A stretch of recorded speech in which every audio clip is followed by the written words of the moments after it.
Hello বন্ধুরা, আমি অনু update with অনু চ্যানেলে তোমাদের স্বাগত। আমি চলে এসেছি কথা সিরিয়ালের আপডেট নিয়ে। কথা সিরিয়ালে তো দেখা যাচ্ছে যে পার্করাজ হোটেলে তো এভি কথা এমনকি কায়দা কানুনের সবাই পৌঁছে গেছে। সেখানে গিয়ে রেজিস্ট্রার খাতা থেকে বিনয় মাঝির ফোন নাম্বার পায়। বিনয় মাঝিকে প্রত্যয় ফোন করে, কিন্তু বিনয় মাঝি কোনোভাবে কথা স্বীকার করে না। তখন কথা বুঝে যায় যে এইভাবে কোনো কিছু হবে না, তাই সে প্রত্যয়কে বলে যে থানায় যাও, ওর অ্যাড্রেসটা জোগাড় করো, তারপর ওকে ধরে নিয়ে এসে জেরা করো, দেখো সব কিছু বেরিয়ে যাবে। অন্যদিকে আবার ম্যান্ডিকে তো কাজ করাতে হবে, বলেছি তাকে উপহার দেব, তা কাজগুলো আগে করিয়ে নি।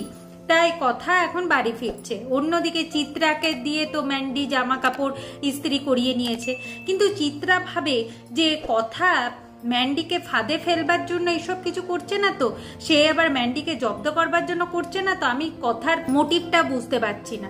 এখন ম্যান্ডি বলে না না, কথা সত্যিকারই আমার আর এভির বিয়ে দেবে। চিত্রা বলে তোমার সাথে যদি এভির বিয়ে দেয় তাহলে তো আমি খুব আনন্দ পাবো, তারপর আমি ওই কথাকে এই বাড়ির থেকে তাড়িয়ে ছাড়বো, আর এই বাড়িতে রাজত্ব করবে আমার ছেলে আর নেই। যখন এই ম্যান্ডি আর চিত্রার মধ্যে কথাবার্তা হচ্ছিল, ঠিক সেই সময় কথা চলে আসে।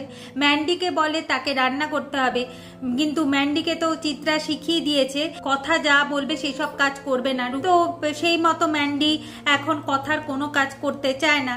এখন কথা বলে ঠিক আছে, পাচক মশাই তোর হাতের রান্না করা খাবার খেতে চেয়েছিল, আমি পাচক মশাইকে গিয়ে বলে দিচ্ছি যে তুই রান্না করে পাচক মশাইকে খাওয়াতে পারবি না। এখন যেহেতু এভি খেতে চেয়েছে, কোনোভাবেই তো ম্যান্ডি না করতে পারে না, তাই ম্যান্ডি পাতা টাতা দিয়ে রান্না শুরু করে দিয়েছে। চিকেন সেটা তো কাঁচাই রেখে দিয়েছে, পাতা সেটাকে পুড়িয়ে ফেলেছে, এই সব রান্না করে সে এখন এভির জন্য নিয়ে যায়।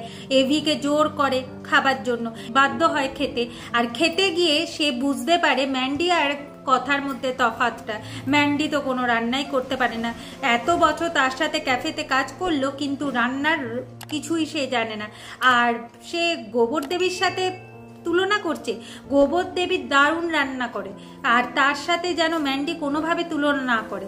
গোবর দেবীর সাথে ম্যান্ডির তুলনা করাই যায় না। গোবর দেবী পড়াশোনায়ও ফার্স্ট আর সব বিষয়েতে ফার্স্ট। যদি ম্যান্ডি ওর সাথে তুলনা করতে যায় তাহলে গোহারার হারবে।